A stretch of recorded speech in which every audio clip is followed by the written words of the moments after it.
Bien, vamos a dar comienzo a esta segunda jornada. Antes que nada, me van a permitir que haga un inciso, que es algo de índole práctica. No he abierto todavía el foro del curso, cosa que pienso hacer hoy, pero he tenido algunos problemas técnicos el fin de semana. Y bueno, pues iremos colgando algunos materiales.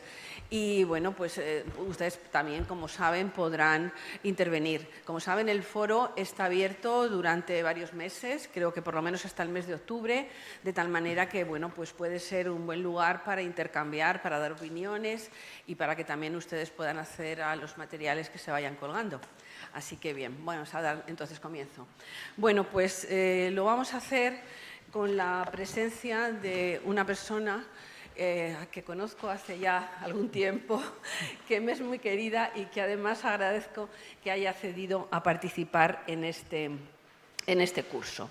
Es Fernando Castro Borrego, que es catedrático de Historia del Arte en la Universidad de La Laguna y que también es miembro de la Real Academia de Arte Canario, miembro del Consejo de Redacción de la revista Descubrir el Arte, vocal del patronato del Museo Reina Sofía, entre otras competencias. Es una persona que ha trabajado, se pueden imaginar, sobre arte canario desde todos los puntos de vista, pero tiene publicaciones realmente muy, muy interesantes. Destacan los libros Óscar Domínguez y el surrealismo, Alegoría y destino, 3 hipótesis barrocas sobre el laberinto, Antología crítica del arte en Canarias, La pintura canaria del siglo XIX, Juan Hernández, Pedro González, Juan José Gil, César Manrique, La modernidad de la vanguardia en Canarias y, y una última obra sobre Óscar Domínguez publicada, Mafre, es un catálogo, me imagino, ¿no? Es un libro, sí, en 2011. Ha sido comisario de numerosas exposiciones como Visiones Atlánticas, Nueva Pintura Canaria, y ahora mismo está trabajando sobre la suite Volar y montando una exposición que me decía en Praga. Él sí ha tenido relación con Pavel Stepanek, ¿no? O sea, has hecho algunas cosas y, bueno, pues se mueve en ese mundo absolutamente interesante entre surrealismo y abstracción, que en el caso del arte en Canarias, pues creo que tiene una gran importancia. Yo estoy encantada de que esté con nosotros porque además creo que va a aportar pues otro punto de vista a este debate que de alguna manera se está empezando a generar, ¿no? Él ha dado un título que es La sopa deshidratada. Como decíamos ayer, tirarse de cabeza, pues bueno, él está en otro tema también con ese nuevo punto de vista. Así que, pues Fernando, cuando quieras, te agradezco muchísimo que estés en este curso y, bueno, una buena ocasión de reencontrarnos y de intercambiar puntos de vista. Hasta luego. Bueno, en primer lugar, quiero agradecer a María Dolores Antigüedad no solamente por la presentación, sino por haberme invitado a este curso. También quiero agradecer al Museo Thyssen, a la Fundación Thyssen y a todo el equipo de trabajo de la misma. Y a ustedes también por estar presentes en esta exposición. Bueno, yo voy a hablar de relaciones entre surrealismo y abstracción. O sea, de qué manera se produjo un cruce, una confrontación, y de qué manera los surrealistas vieron a los pintores abstractos y los pintores abstractos vieron a los surrealistas. En cuanto a la sopa deshidratada, pues les voy a dejar en la incógnita un poco de tiempo porque no voy a explicarlo inmediatamente, sino un poco más adelante. Pero bueno, entiendo que pueda suscitar algún tipo de sorpresa este título. Pero está relacionado con los contenidos de la conferencia. Bueno, en primer lugar, voy a poner aquí.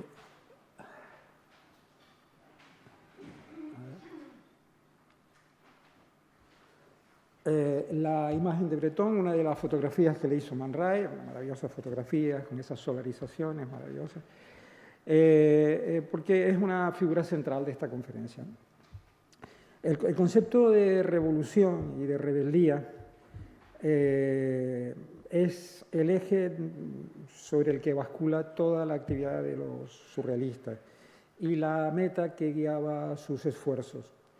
El doble lema que guió estos esfuerzos era cambiar la vida un lema del poeta Rimbaud, y transformar el mundo, que es Carlos Marx.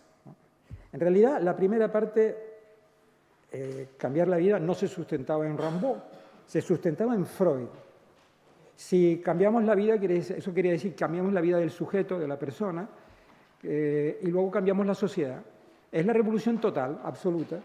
El marxismo se quedó en la revolución social y los surrealistas vinieron a decir que había que cambiar al sujeto, a la persona. Si la persona tiene carencias emocionales o psíquicas o de cualquier tipo, pues primero tiene que hacer una revolución interior, ¿no?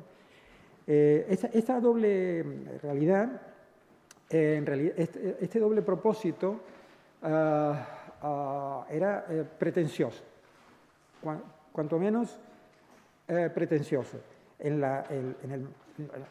Tanto como el que formuló Carlos Marx en las tesis sobre Feuerbach, donde decía, lo traduzco con mis palabras, los filósofos se han dedicado, o nos hemos dedicado, a interpretar la realidad, ahora hay que cambiarla. Por lo tanto, la interpretación no vale si no hay un cambio. Evidentemente, esto trasladado al arte pues, produce pues, una síntesis entre estética y política que ahora, desde la distancia, porque yo realmente voy a hacer un trabajo de historia, no quiero entrar en el presente, voy a hablar únicamente de un fenómeno histórico, porque el surrealismo y la abstracción son fenómenos históricos. Bueno, desde nuestra distancia nos parece algo verdaderamente insólito, ¿no? Pero bueno, tan insólito como ese otro lema que propuso André Breton, que se llamaba el repudio de la vida recibida, decía él, en plan muy enfático, le refus de la vie reçue, el rechazo de lo que hemos recibido, de la educación patriarcal, de los valores, de la estética, de todo. El repudio de la vida recibida da sentido a un programa estético. Realmente esto no había ocurrido nunca en 5.000 años de civilización. Un programa tan radical de hacer tabla rasa en todos los sentidos no se había producido. Y a cualquier artista del pasado que se le preguntara, por ejemplo a Velázquez o a cualquiera de ellos, si el programa de su programa estético podía ser el repudio de la vida recibida, diría, pues esta persona está loca, ¿qué me está proponiendo? El repudio de la vida recibida. No tiene ningún sentido. Pero evidentemente se planteó en esos términos.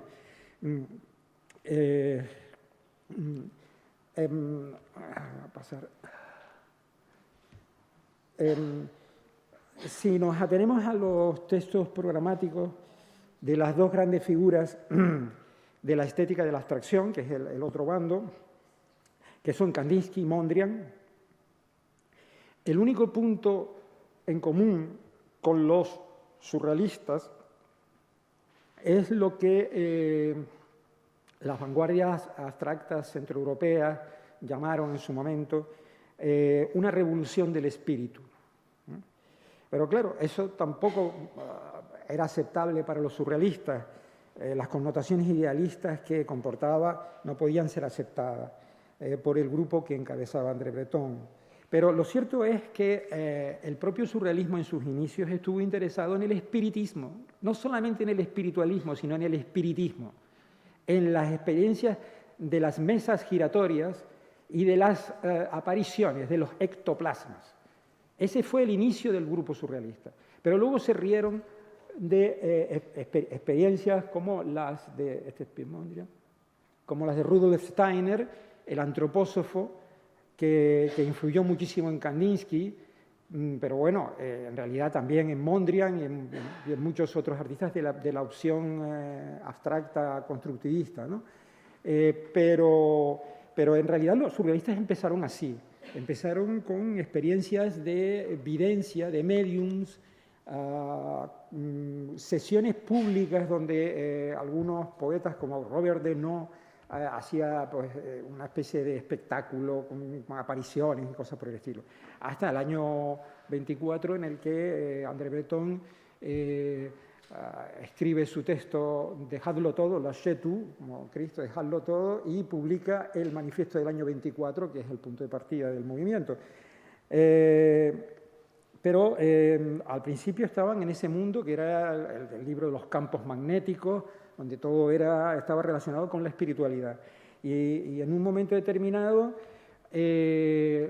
adoptan una posición crítica con esta tesis y se produce una bifurcación de ambos movimientos, ¿no?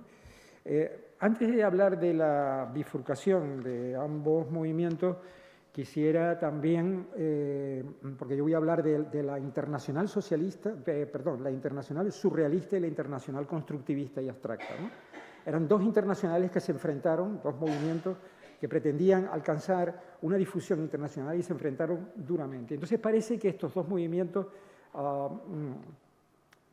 como efectivamente fue así, se produjeron sincrónicamente, se produjeron en los años 20, 30, en el periodo de entreguerra.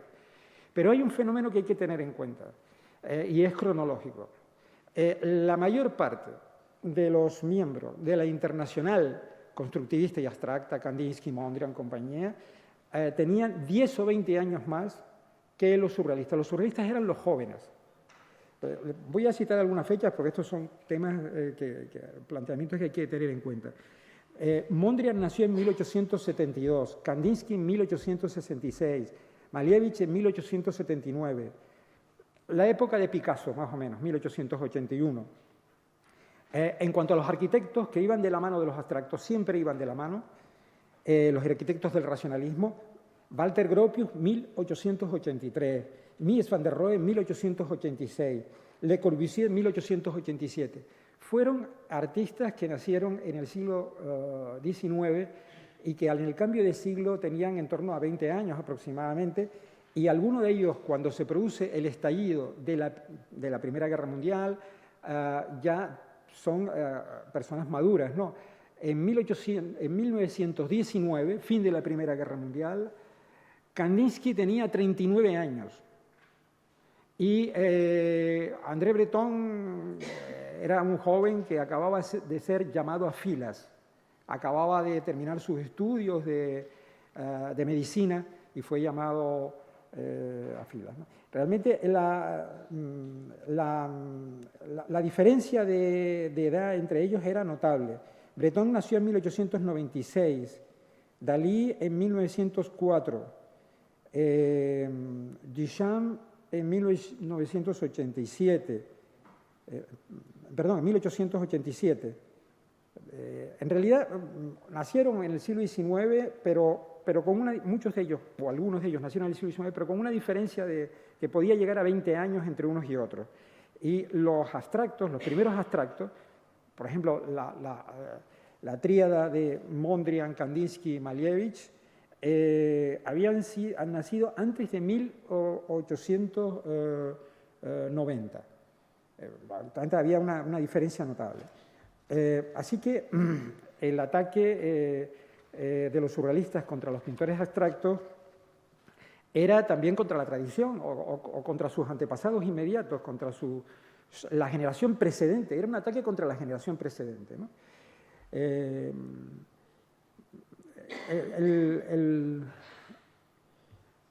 El formalismo que subyace a los planteamientos de la abstracción y la suspensión del juicio con respecto a problemas políticos, problemas morales que practicaban estos pintores, es decir, la llamada autonomía del arte que practicaban todos los pintores de la abstracción, era inaceptable para los surrealistas.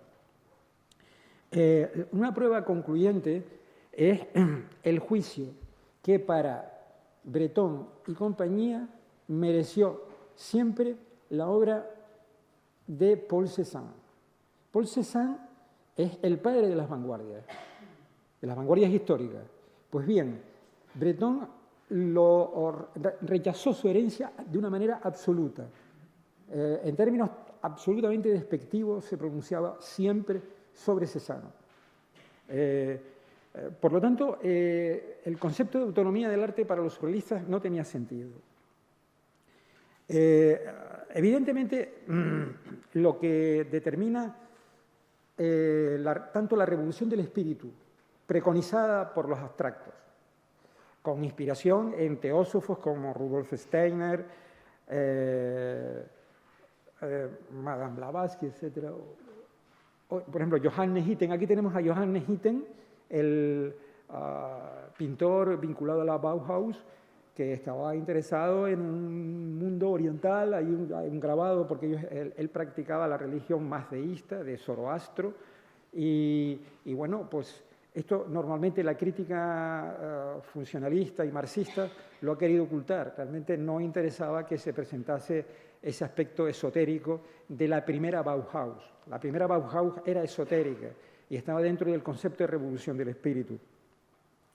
Pero todo esto sucede, me refiero a la época de Johannes Itten, de la primera Bauhaus, que fue el primero que diseñó el programa de estudios de la Bauhaus, con un contenido marcadamente espiritualista, y las primeras tentativas de los surrealistas en el campo, por ejemplo, del mundo del espiritismo y de la antroposofía, eran experiencias que estaban marcadas por el trauma de la Primera Guerra Mundial.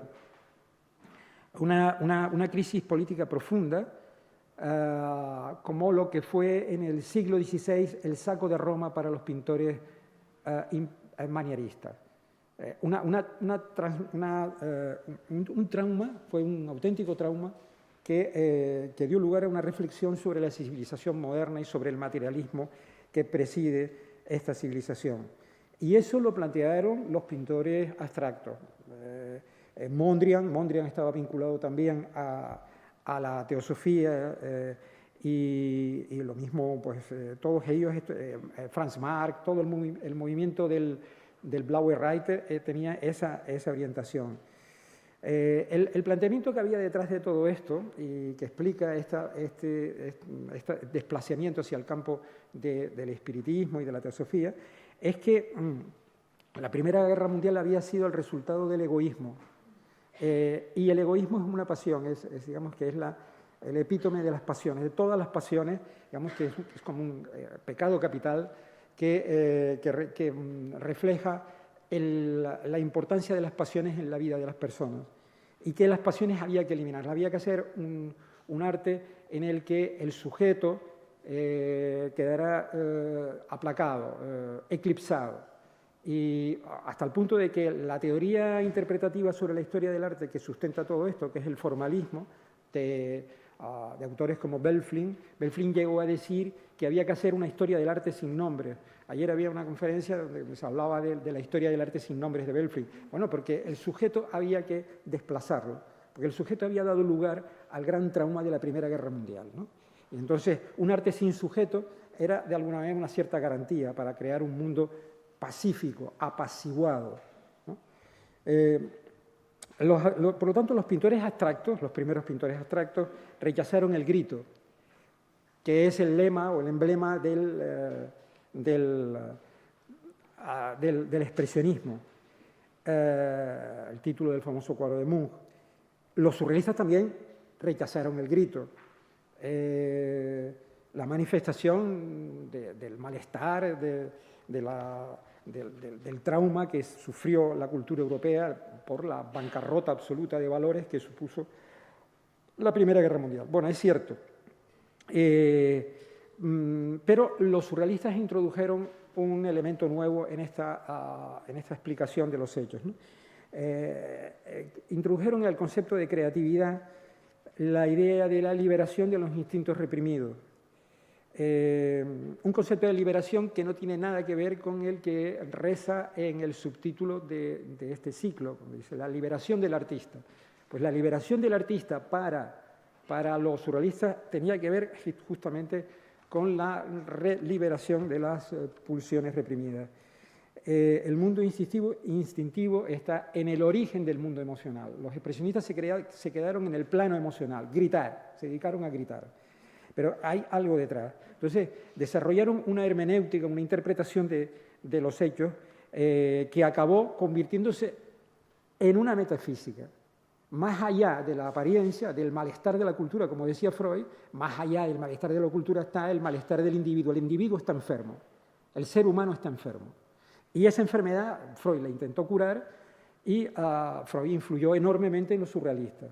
En toda la teoría sobre los instintos, sobre la vida instintiva y tal, de Freud ejerce una influencia enorme en el surrealismo, hasta el punto de que cuando se traduce al francés en 1900 la interpretación de los sueños se convierte para los surrealistas en lo que fueron los libros de emblemas para los pintores del barroco.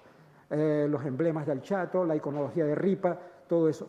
Fue un documento iconográfico fundamental. Empezaron a desarrollar una pintura de los sueños, el tema onírico cobró una importancia fundamental. Todo esto estaba relacionado con esa metafísica de los deseos. Es decir, más allá de las apariencias, hay una verdad.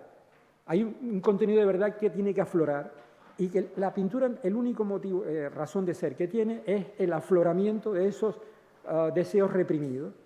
Por lo tanto, es una metafísica, en definitiva. O sea, no vean ustedes las apariencias, vean ustedes cómo el ser humano es un ser enfermo y tal, y finalmente se libera, ahí es donde está la liberación, se libera mediante la expresión de esa vida instintiva.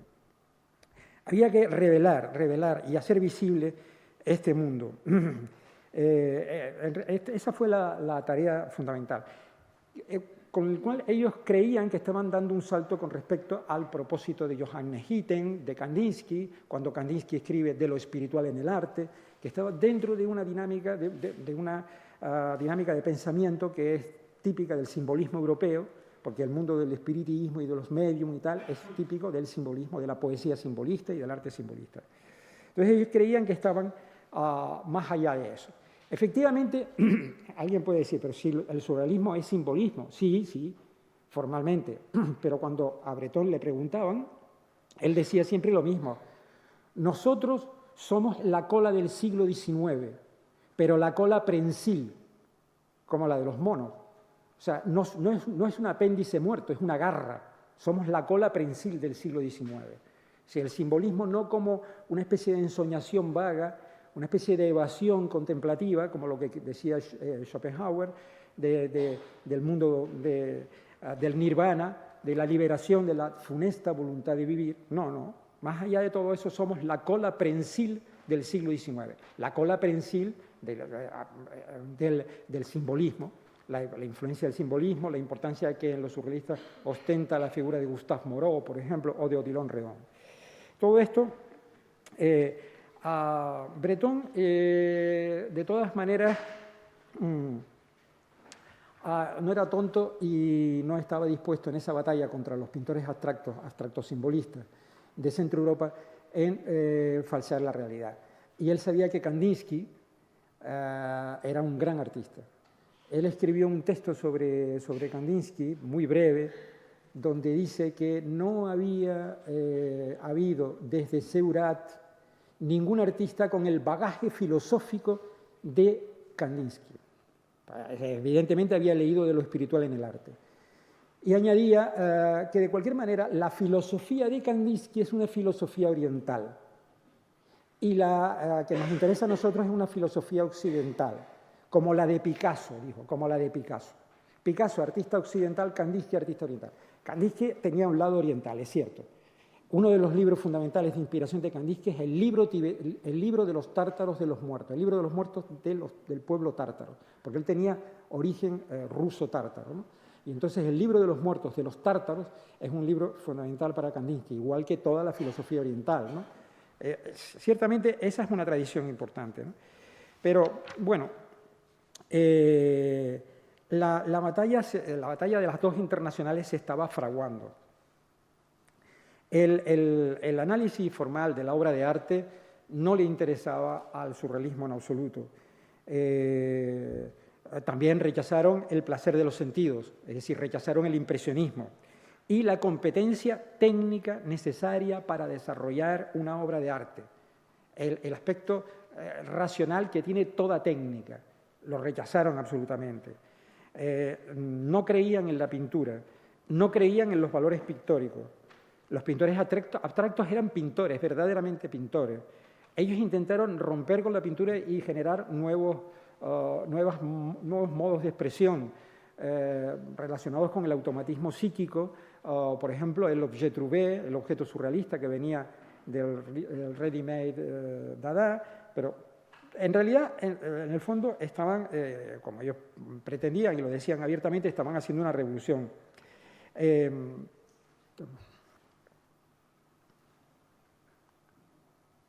Aquí tenemos un cuadro de Johannes Itten, de aquellos años, los abstractos que realmente tienen un trasfondo simbolista, porque es una abstracción simbólica la que planteaba. Este es Joaquín Torres García, sobre el cual vamos a hablar ahora.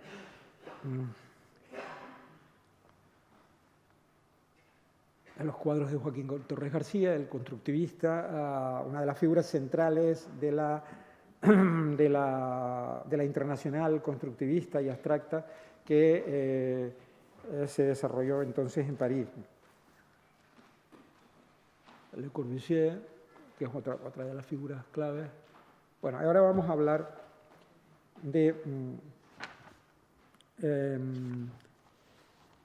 la internacional constructivista. La internacional constructivista se estructuró basada en un paradigma arquitectónico, porque todos ellos trabajaban en torno a la arquitectura. La arquitectura era el modelo de las artes para el constructivismo. Por ejemplo, en Mondrian reconoció abiertamente esta preeminencia de la arquitectura sobre las demás artes. En los orígenes del movimiento,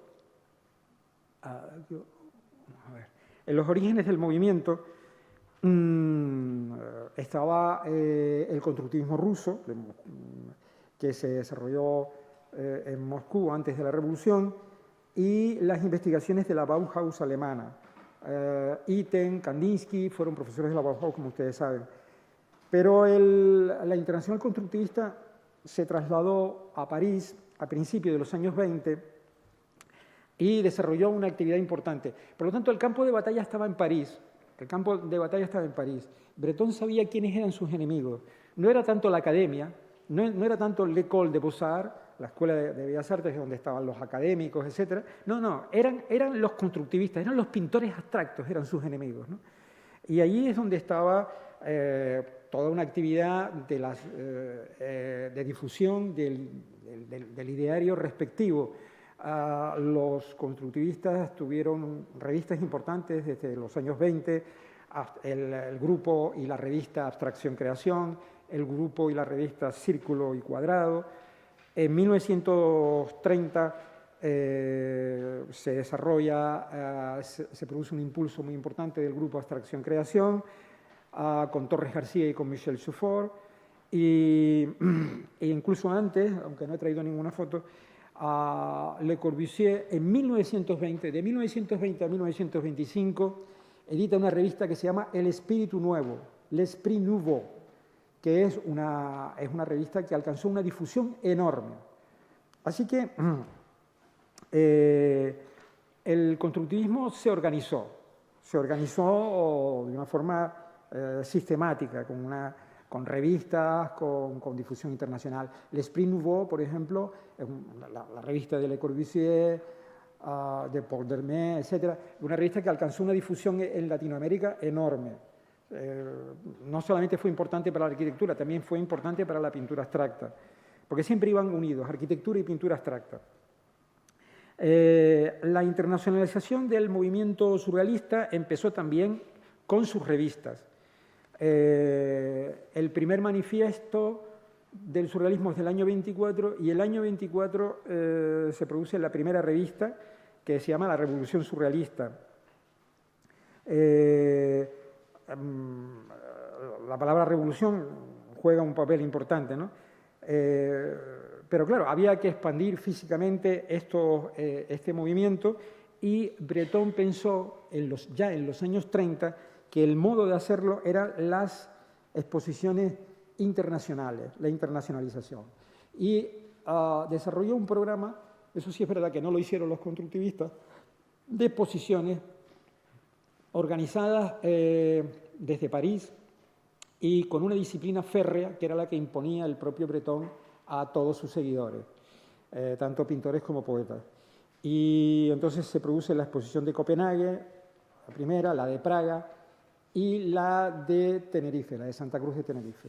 Yo les he traído la exposición, esta es la exposición de Tenerife con André Breton en el centro y su mujer Jacqueline Lambert, se acababa de casar con Jacqueline Lambert, y bueno, pero es nada más que una anécdota, porque podía haber puesto también cualquier otra de ellas, y es una anécdota porque es el momento que me permite ya entrar en la explicación del tema de la sopa deshidratada, a las que me acabo de referir, o sea que voy a hablar por fin de la sopa deshidratada. Bueno,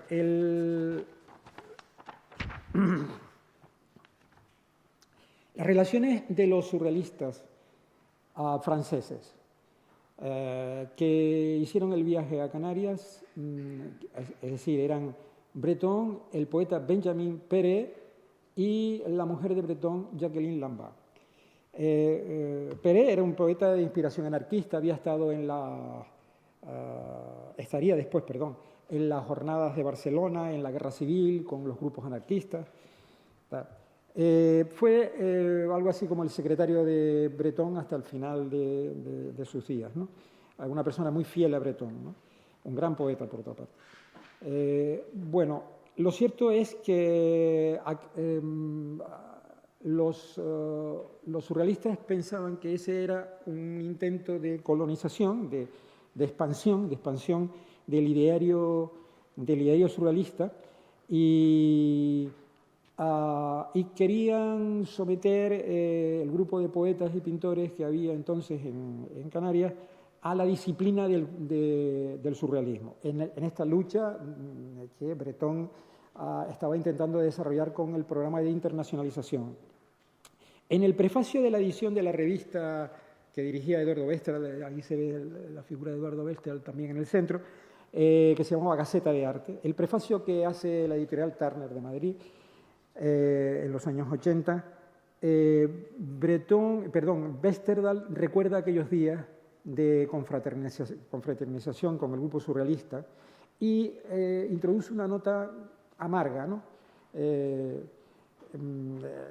Se refiere al surrealismo como un grupo que tenía una expansión, una intención de imponerse a los demás grupos de vanguardia. Y resulta que Eduardo Westerhall mantenía una correspondencia intensa con Kandinsky y con otros miembros del grupo constructivista internacional. Y en el curso de aquellas conversaciones, el poeta Benjamin Péret dijo que la pintura abstracta era una sopa deshidratada, como una sopa deshidratada.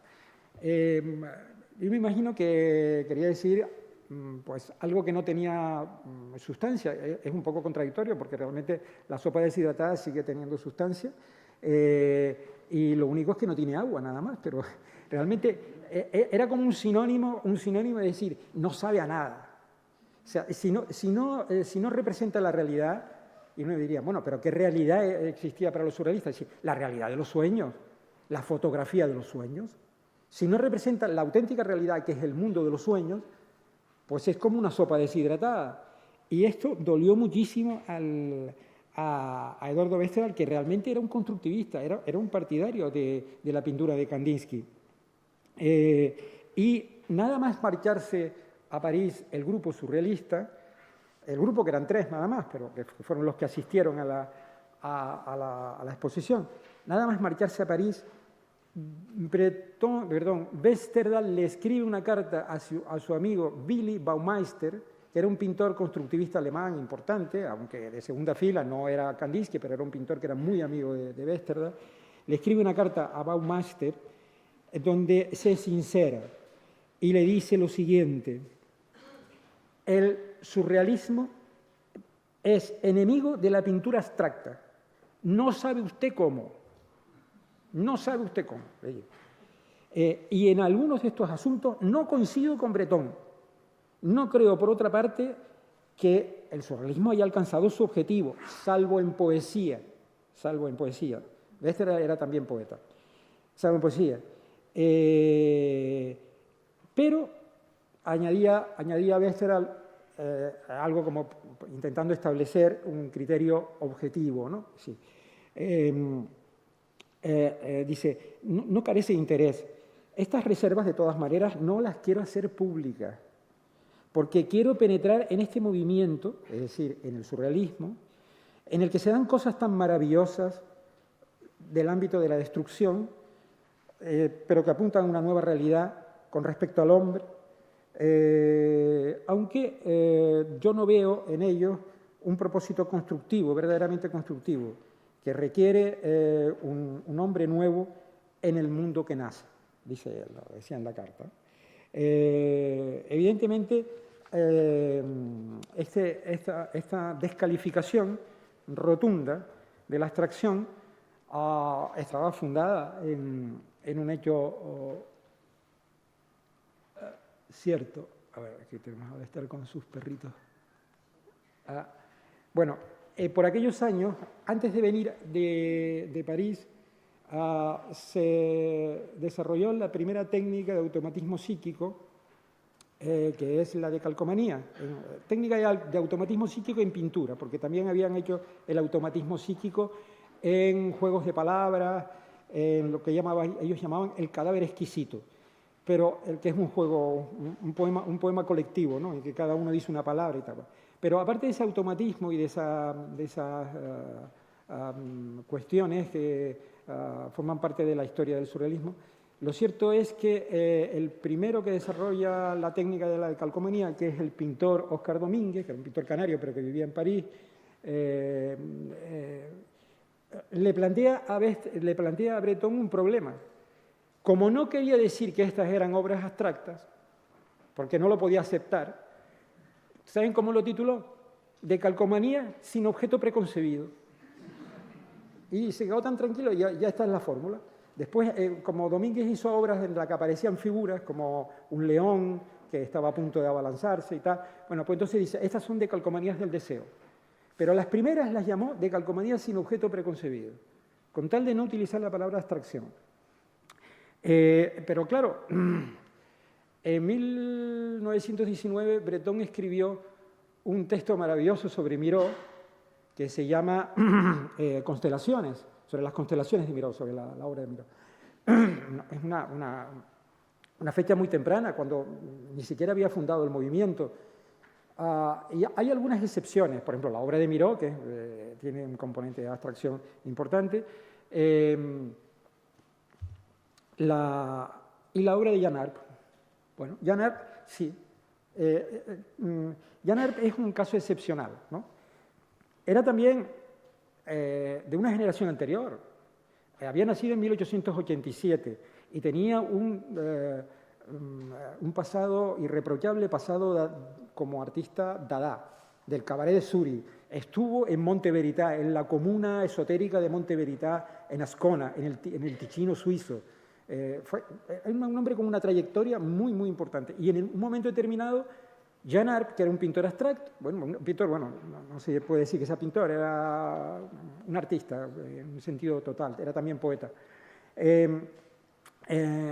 ingresa en el movimiento surrealista. Nadie podía ingresar en el movimiento surrealista si no era mediante el filtro de Breton.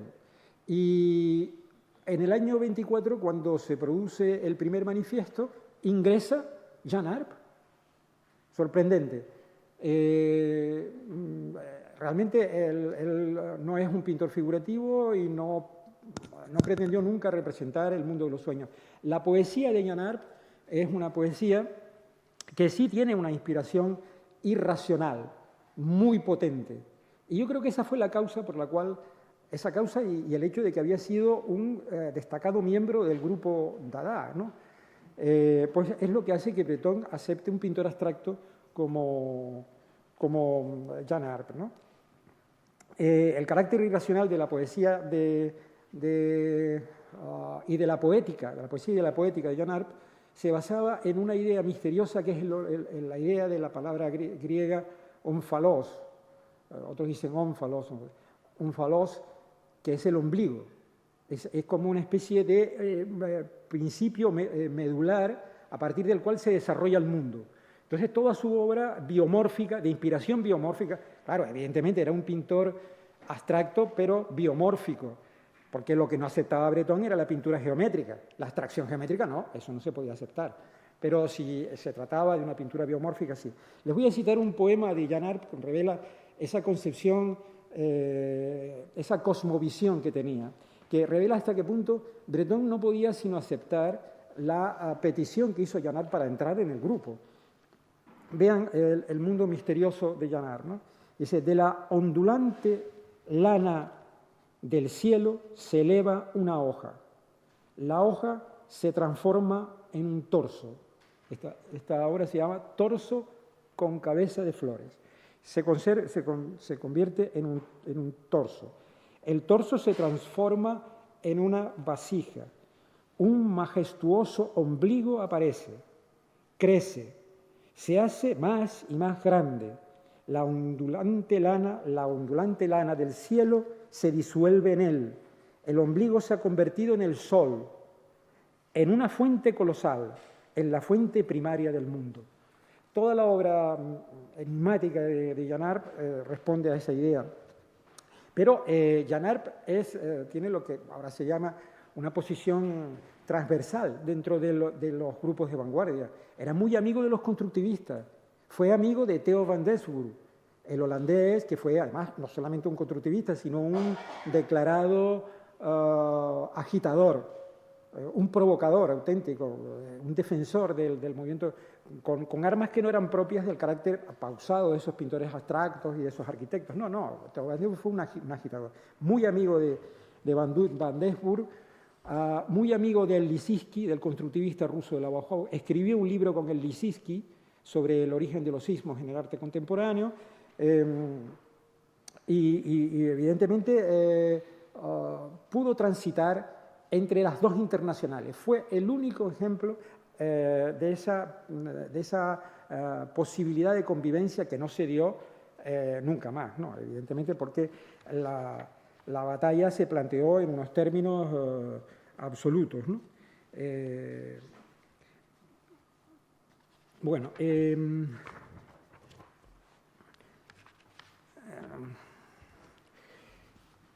vemos, por lo tanto, cómo se iba desarrollando todo este enfrentamiento. En España, la mayor virulencia del enfrentamiento de los dos grupos, no se produjo en Tenerife ni en Madrid, sino en Barcelona. Había tres focos que eran Tenerife, Madrid y Barcelona, y ahí es donde estaba un grupo, formaron un grupo que se llamaba ADLAN, los Amigos de las Artes Nuevas, donde estaba Westerder. Pero en Barcelona adquirió una mayor virulencia este enfrentamiento por una razón, porque había muchos arquitectos racionalistas, muchos, bastantes, había más arquitectos racionalistas que en ningún otro lugar de España, ¿no? Y entonces se hizo visible esa incompatibilidad entre las dos opciones. Cuando se presentó una exposición de Picasso en Barcelona, Paul Éluard, que el amigo de Breton, el poeta, que había asistido a la misma, escribió una carta a Man Ray donde explicitaba los fines de este movimiento del surrealismo y la contienda en la que estaba enfrascado. Le dice a Man Ray: el surrealismo va a conquistar pronto Barcelona, está recolectando partidarios. Hoy, digamos, este afán proselitista de un grupo creativo hoy nos parecería algo impensable, ¿no? Pero así fue, ¿no? El grupo de arquitectos catalanes que estaban muy próximos también al constructivismo y a la internacional racionalista que encabezaba Le Corbusier, se llamaba el GATEPAC, y que estaba vinculado a los CIAN, a los congresos internacionales de arquitectura racionalista, cuya cabeza visible era Le Corbusier. Era quien había organizado esa exposición Picasso y después organizó una exposición Dalí.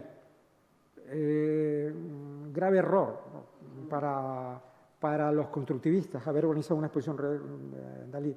Y un grupo de artistas pertenecientes a Adlán se quejaron de que se organizase por parte de pintores y arquitectos racionalistas una exposición de pintura de Dalí. Dice, porque constituye, fíjense el argumento, una manifestación antihigiénica. Porque la palabra higiene estaba en la base del lenguaje de los constructivistas y de los racionalistas, ¿no?, continuamente, ¿no? Era una de las grandes obsesiones del racionalismo arquitectónico. Y nada más antihigiénico que Dalí, que había hecho gala de su obsesión coprofílica. Había racionalidad también por parte de algunos miembros, ¿no?, evidentemente, del grupo constructivista. Y, por ejemplo, Torres Clavé, el arquitecto racionalista, le contestó al grupo Adlán, que era un grupo más bien de diletantes, ¿no?, que se habían afiliado a la ideología racionalista y constructivista. Dice, hoy el surrealismo es un hecho y Dalí un valor. Es decir, no hace falta compartir el mundo antihigiénico de Dalí y no pasa nada por hacer una exposición Dalí. Pero cuando muere Le Corbusier, que era el gran adalid del movimiento racionalista internacional y el gran difusor, Dalí, para que vean hasta qué punto dura el enfrentamiento, Dalí en el año 1965, en una entrevista que le hizo el poeta Joe Busquet, dice lo siguiente: Karl Marx alentaba las mismas ilusiones que ese pobre de Le Corbusier, cuya muerte me ha producido una inmensa alegría. El piadoso Le Corbusier trabajaba con el cemento armado. Los hombres van a llegar muy pronto a la luna, e imagínese usted que, según ese payaso, lo harán llevando bolsas de cemento armado. Bueno, esto, aparte de la virulencia y la mala educación de Dalí característica, revela que el propio Dalí no se había dado cuenta que Le Corbusier había temperado sus aficiones al cemento armado y a la idea aquella de que la casa es una máquina para vivir, y se había aproximado a los surrealistas, pero Dalí no lo sabía, o si lo sabía se lo cayó. O sea, las heridas abiertas en los años 20 y 30 entre los dos grupos fueron tan grandes, yo no creo que él lo ignorara. Él sabía que había obras del último Le Corbusier que eran obras que revelaban que Le Corbusier, por encima de todo, había sido un artista, un arquitecto artista. Era pintor también, era un creador, no era un ingeniero, no era un racionalista frío. Pero bueno, todo esto que estoy contando en términos de lucha, de enfrentamiento, de confrontación, no hubiera tenido ninguna trascendencia si no es porque en el momento que estalla la Segunda Guerra Mundial, los dos grupos se trasladan a Estados Unidos. Y ahí continúan en un nuevo campo de batalla la lucha en que estaban enfrentados. Pero esa lucha sí tenía trascendencia. Que los artistas y los críticos europeos se colocaran en un bando o en otro, que en un país triunfara una opción o triunfara otra, eso era una cuestión intrascendente.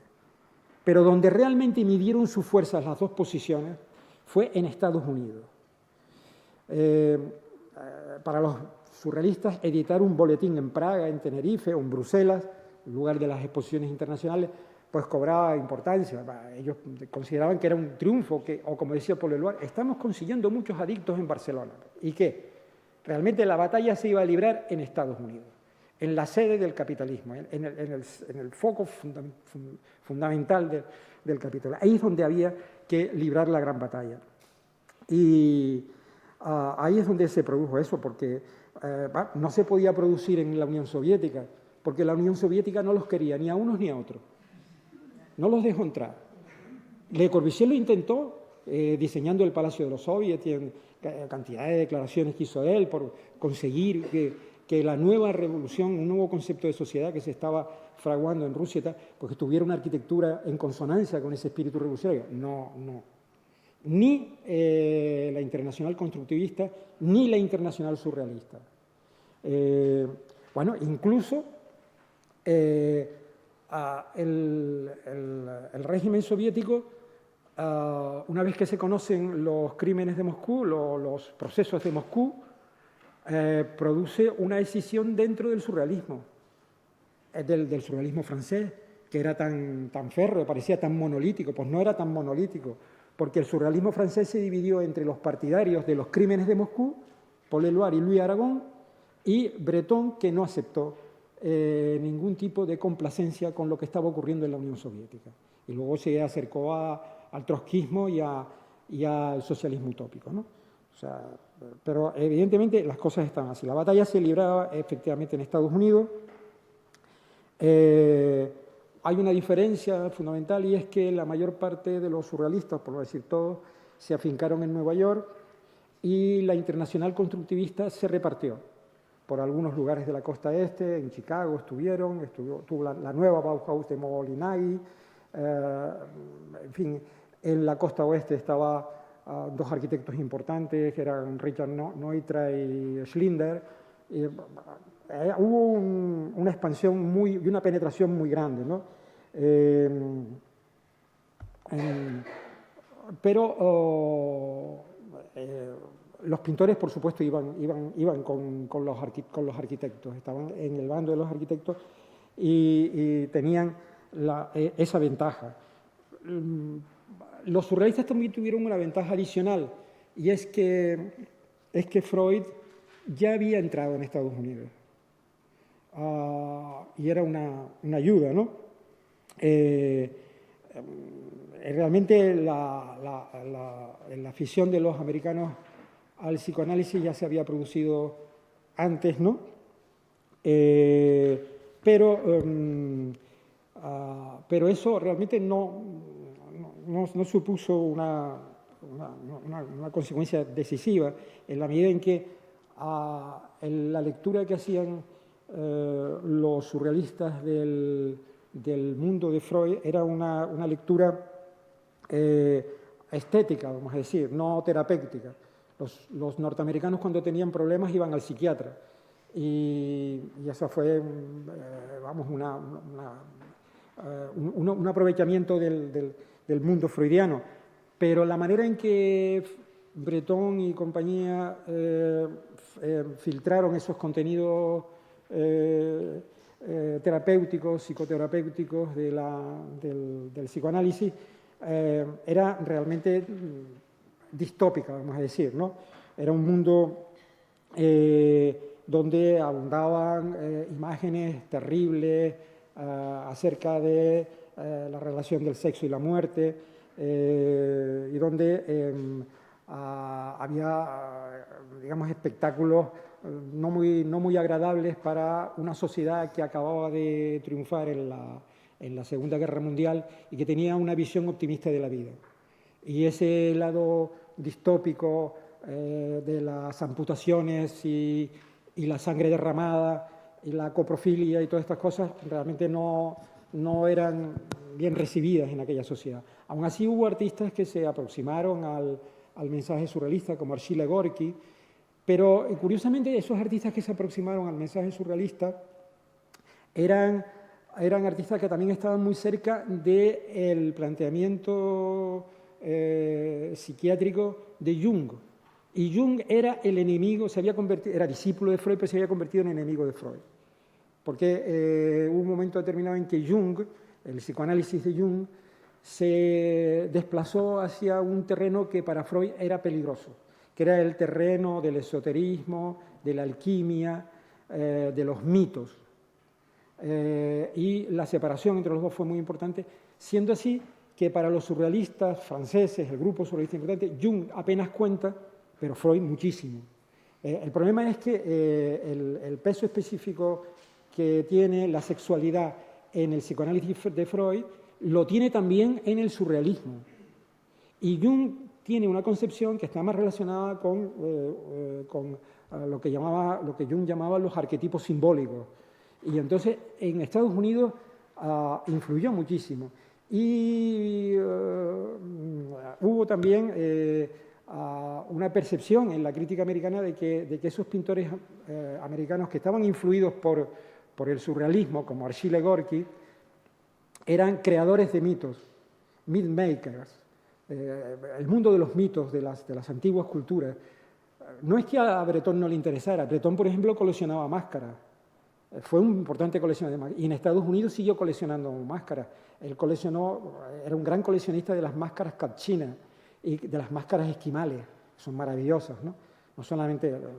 Se intentó diferenciar de los cubistas que estaban más interesados en las máscaras africanas y oceánicas, y él era un coleccionista de máscaras capuchinas, igual que Max Ernst, ¿no? Hablando de Max Ernst, en Estados Unidos hubo algo que ayudó a los surrealistas también. Es la presencia de una galerista extraordinaria que es Peggy Guggenheim, que estuvo al lado de ellos.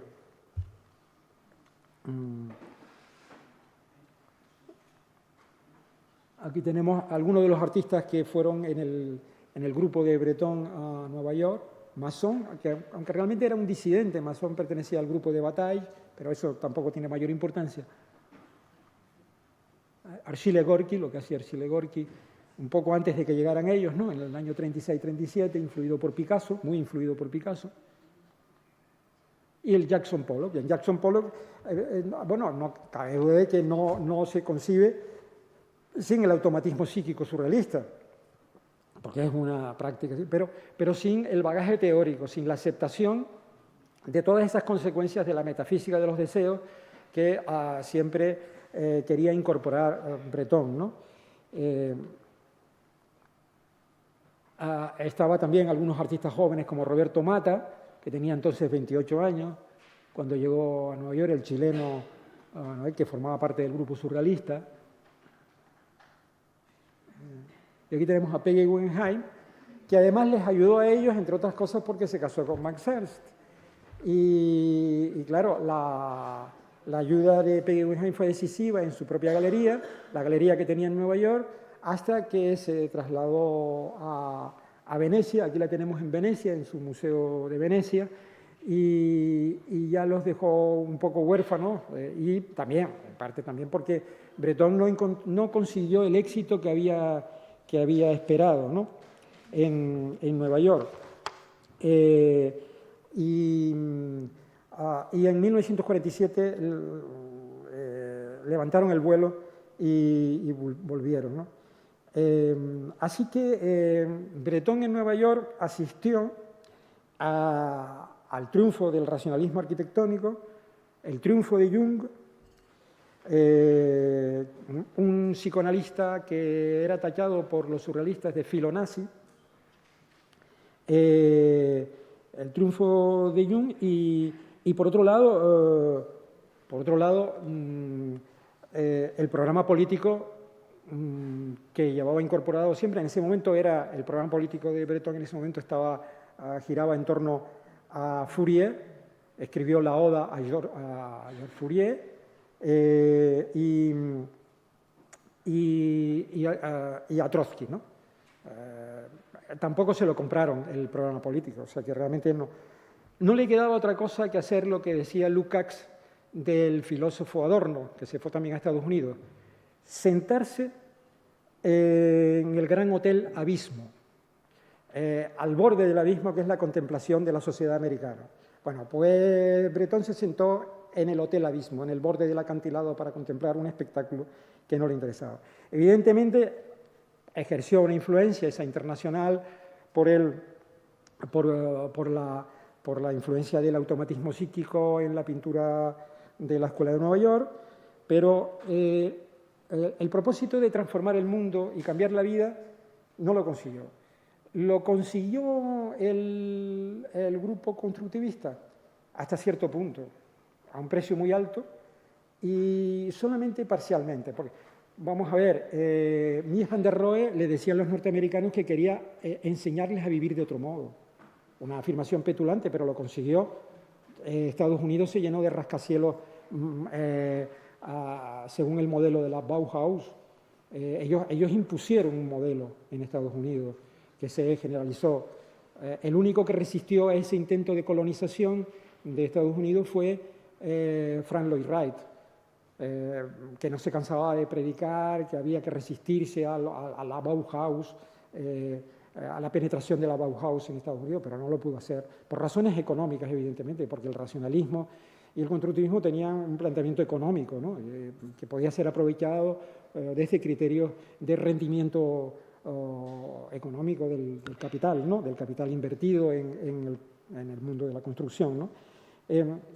Todo esto realmente, visto desde la perspectiva actual, casi resulta extraño, ¿no? Porque digamos que esta virulencia del enfrentamiento de los dos grupos ya no tiene sentido. Vivimos en un mundo muy distinto, donde tampoco hay declaraciones programáticas de los grupos, ni revistas de tendencia, ni nada. Por lo tanto, el siglo XX, en el periodo de las vanguardias, es para nosotros parte de la historia como lo es el Renacimiento italiano, igual, es historia. No hay continuidad, no hay solución de continuidad. La cultura de masas ha impuesto un corte absoluto con respecto al pasado. Seguimos manteniendo el mito de que existen los museos de arte contemporáneo y ponemos lo que se produce hoy, se expone lo que se produce hoy en este momento, y al mismo tiempo a Kandinsky y a los surrealistas, pero pertenecen a mundos completamente distintos. Y yo lo que he querido es contarles a ustedes una historia que forma parte de la historia del siglo XX. Muchas gracias.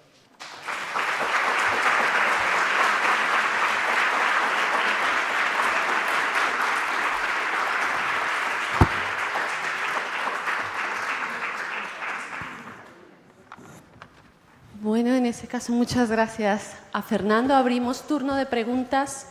Si alguien quiere hacer algún comentario, aclaración, pregunta.